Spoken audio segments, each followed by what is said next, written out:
For today's video mga inday, samahan nyo na naman ako no. Maglilinis muna tayo habang naglalaba mga inday. So isahan ko ng gawain to mga inday para isahang pagod na talaga ito. Maghuhugas muna ako dito mga inday. So hindi ko na pinakita sa inyo kung paano ako maglinis dun sa aking kwarto no. Kasi para hindi na naman aking nakakaumay ang aking vlog no. Kahit naman din ako, nauumay din ako sa vlog ko mga inday.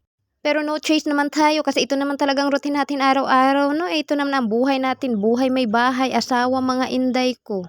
Kahit nagsawa-sawa na tayo sa araw-araw natin ganito, wala naman ang gagawa nito mga inday, kundi tayo naman, alang-alang naman ang atin mga husband, maka-husband, no? Pasensyahan nyo ng aming bahay mga inday, kung madilim mga inday, no? Kasi bahay ng mga silosa to, char. May nagsasabi talaga dito sa amin mga inday na ano ba tong bahay na to ay walang bintana mga inday. Kaya ang ginawa ng aking asawang mga inday, naglagilaki na lang ng ganyan. Kasi ito kasing bahay na ito mga inday, madalian kasi ginawa to noong 2022, mga ganun, 2021, mga 2021 pala mga inday. So ito na naman mga inday, ang tagal-tagal na natin mag-vlog-vlog no, matagal no, 2 months pa pala. Matagal-tagal na tayo nagba-vlog pero nagutal-utal pa rin tayo mga inday. Tingnan nyo naman mga inday, talagang kumakapit na lang ako sa ilaw para maliwanag ang aking pagba-vlog. So pagkatapos doon mga inday, alam ko huminto na dito ang washing mga inday, inano ko na naman para masunod ko na naman yung ipaikot ang aking mga shirt. Para mamaya mga inday, pagkatapos ko maglaba, ililinisan ko dyan sa aking sala kasi napakadumi talaga, magputik-putik kasi ang sahig niyan. Kaya yung binandawan ko dyan mga inday, diretso na dyan at aking wawalisin at aking tanggalin yung mga putik dyan. Ito talagang mahirap mga inday pag maulan bitaw kasi ang kalaban mo talaga dito yung sahig mo, magputik-putik talaga mga inday. So wala pa naman ako panggawa mga inday no, kaya ganyan muna, tsaga-tsaga muna tayo. So habang nagpaikot muna ako dyan mga inday para isahan ang aking pagdadryer, ang ginawa ko dyan mga inday, napunas-punas muna ako ng sahig at nagwalis-walis muna ako dyan mga inday. Inasahan ko na talaga ang aking paglinis ng bahay mga inday at hinabay ko pa yung paglalaba ko para naman mga inday mamayang hapon at akin na naman mga garden ang aking asikasuhin. Nagpapalit na ako dito ng basahan mga inday, pati kurtina no, para next week ang akin naman lalabin ay na aking mga kumot, mga bedsheet, mga ganun mga inday ko. Tapos na ako nagmap dyan mga inday, kaya niwalisan ko ulit no. Tapos pag dyan mga inday, narish ko na yung mga aking pinalit na mga basahan. So kumuha muna ako dito ng kurtina mga inday no. So kay mama talaga tong kurtina mga inday.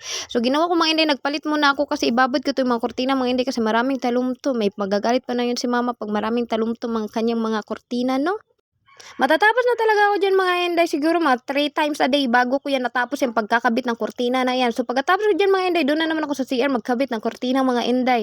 Tinanggal ko na rin yung mga ko doon sa mga aking lababo mga inday, kaya labhan ko na rin. Mag-ano muna ako mga inday para isahan na talaga ng aking pag-ikot-ikot, lahat na talaga ng mga kurtina akin na nilabhan para naman ang dito lang pala sa salang hindi ko nalabhan mga inday kasi papalit ko lang naman yan.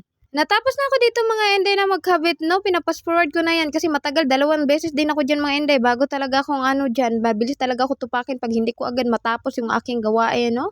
So pagkatapos niya mga inday, tapos na nagda-dryer na ako dyan mga inday, so magsasampay na ako dyan mga inday, lahat na yan ang aking sinampay mga inday no. Mga kurtina na yan ang huli mga inday, so lahat yan ang aking nilabhan. Pagkatapos yan mga inday, yung damit naman ni papa at kumot ang aking sinunod no, kasi madumi na kasi ang tubig kaya nagpalit ako dyan mga inday. Hindi ko na talaga pinakita sa inyo para hindi naman nahabang aking video no. Mabilis lang naman matapos yun kay papa mga inday kasi unti lang naman yung mga damit niya tsaka isang kumot lang, diba? To sa ganun, tinutulungan ko na lang siya, ako na lang yung magbabanlaw at magda-dryer at siya na lang magsampay mga inday para exercise niya ba. At buti na lang talaga mga inday at uminit na talaga para naman matuyo ang aking mga labahan, mamaya akin nang tupi-tupiin para wala nang sabit-sabit sa aking sala. At hanggang dito na lang ang aking video mga inday. Thank you for watching no. Paki-like at share na lang mga inday, naway tinapos nyo ang aking vlog. Bye-bye!